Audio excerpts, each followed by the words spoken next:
Do you know that soul food is rooted in resilience? It's rooted in survival. It's rooted in tradition. What if you were a slave, okay? And the master said, you know what? I want a big old ham. So you get up this hog, y'all slaughter and kill the hog, because that's what you did. And then, of course, the white master and his family are going to eat the best cuts of that hog. They're going to get the ham. They're going to get all the parts. And then they threw out the intestines, which we later called the chitlins. They threw out the pig's feet. They threw out the pig ears. They threw out the pig knuckles. But we, the enslaved African, our ancestors, we had to survive. It's not like the master was saying, here, y'all come eat at our table. No, cook this food for us and then going back to your quarters. And that is where soul food was birthed. It was birthed out of survival. Okay? Now let's get to the root of it. So much of our history, of course, we know, started in Africa, particularly in West Africa. The diets, West African diets, were rich in millet, rich in rice and green leafy vegetables and beans and spices. Traditional staples like okra, black eyed peas, and yams were brought over to the Americas from West Africa during the transatlantic slave trade. It just became key staples in our food. As I said in the beginning, so it was a part of survival for us. You know, as enslaved Africans, we were given meager food rations. We were given the least desirable cuts of meat, right? Like the pig intestines, which now affectionately known as chitlins, like I said. We were given limited ingredients. It's not like we were given all these great seasonings and stuff. It ain't like Mrs. Dash and all that existed back then.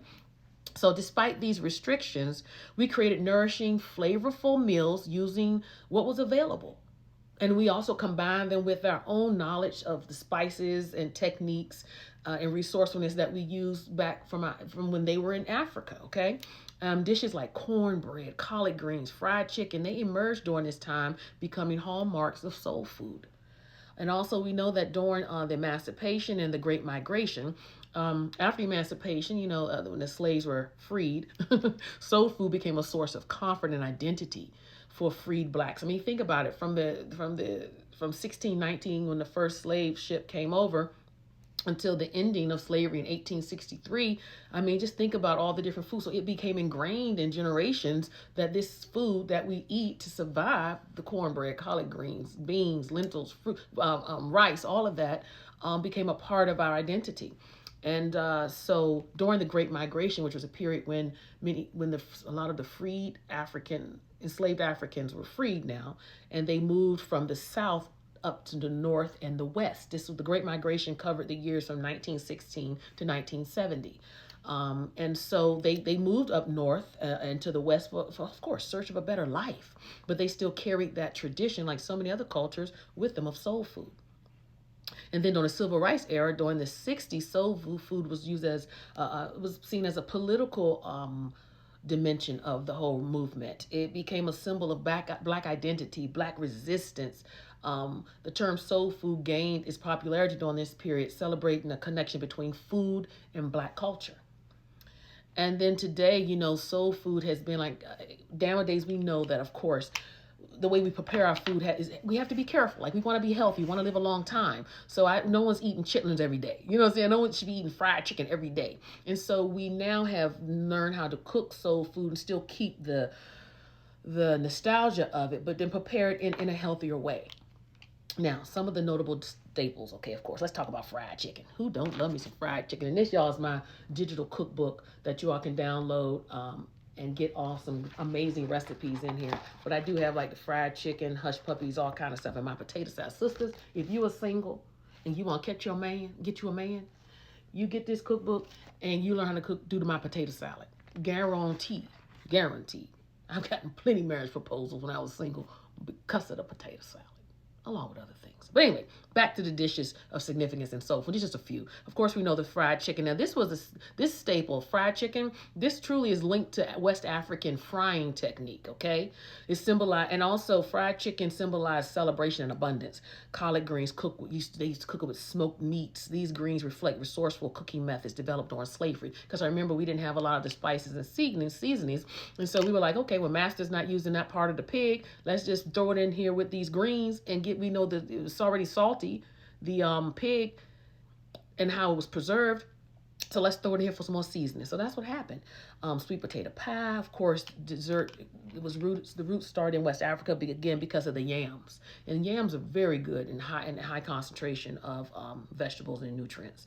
And then we have something called Hoppin' John. Hoppin' John is a dish of black eyed peas. This is what I got here, y'all. Black eyed peas and rice, symbolizing luck and prosperity. And of course, like my other video, we talk about how we eat it usually during New Year's Day. So soul food is cooking from the soul. And I mentioned in a previous video how I love to cook. When I cook, I feel like I'm there with the ancestors because it is I don't know, it's spiritual to me. It's spiritual. I don't measure anything. I know it's a gift God has given me. I know how to cook. But when I cook from love. I feel like my food is transferring my love, the love of my ancestors, down to my generation and hopefully nourishing their bellies to produce my future generations, if that makes sense to you. So, hey, again, if you want to have some good food, just some recipes in here. Oh, can y'all see? Good old recipes, my deviled eggs, my fried chicken, my fried squash, all of this stuff, y'all. It's on my cookbook. You can just order it here. It's called PayHip, or you can go on Gumroads and order it. It's a digital product, digital cookbook, and it's only $7.50. And so that's about it. And thank you all for supporting my videos. Again, if you like, share, and subscribe, and hit the notification bell on YouTube so you can know when I upload new videos. And I want to thank you all for following me. Those of you on TikTok, if they get rid of TikTok, I'm not going to go to Lemon. Just come on over to YouTube and follow me. And also, thanks for all of y'all who've been buying me coffees and everything. You know what? People ask me for my Cash App. Unfortunately, I was one of those people who were caught up in that Cash App hack type of thing where all the information is, so my Cash App was shut down. So all I have is Venmo, but you can always just buy me some coffee at this link here. Thank you all so much. God bless you. Happy New Year. Hey, get your black eyed peas ready for tomorrow. All right, talk to y'all soon. Be blessed. Sisters, keep drinking your water, minding your black business, and brothers, keep doing what you do, because can't nobody do it better than you. Be blessed, y'all. Bye.